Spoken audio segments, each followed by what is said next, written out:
खास तौर पे आपने जो जिक्र किया कि अभी जो चुनाव हो रहे हैं, इस चुनाव को आप किस तरह से देखते हैं? जो बदलाव की बात आप लोग कर रहे हैं, आपकी पार्टी कर रही है, आप वो बदलाव देख पा रहे हैं?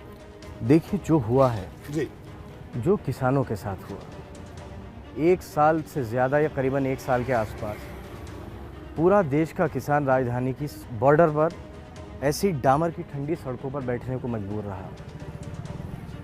700 करीबन 700 साढ़े 700 लोग जो मतलब जिनके नाम मौजूद हैं, जिनकी शहादत हुई उसमें, वो किसान जिनसे ये वादा किया गया कि आय दोगुनी हो जाएगी, मेरे ख्याल से ये चुनाव उनका है। जी, मेरे ख्याल से ये चुनाव उन लोगों का है जिन्हें ये ख्वाब दिखाया गया कि 2 करोड़ रोज़गार हर साल मिलेगा।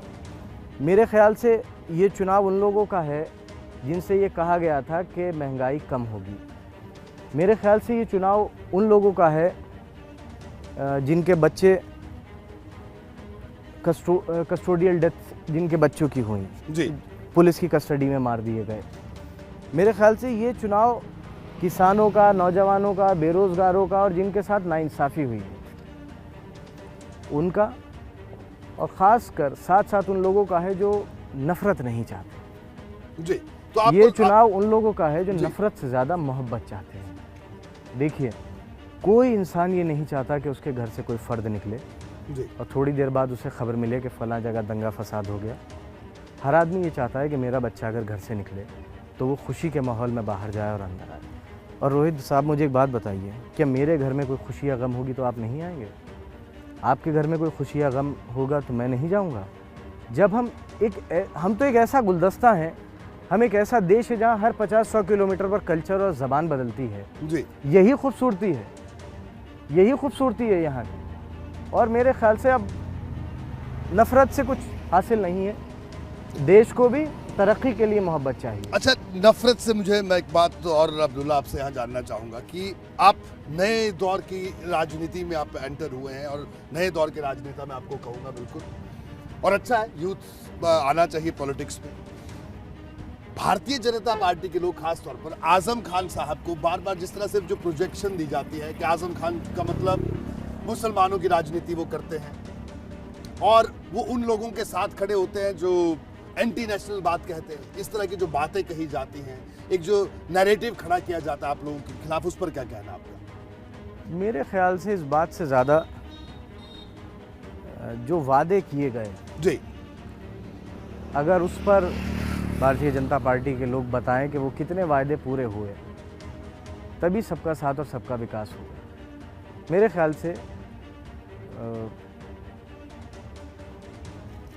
इधर उधर की बात करके कुछ भी हासिल नहीं है।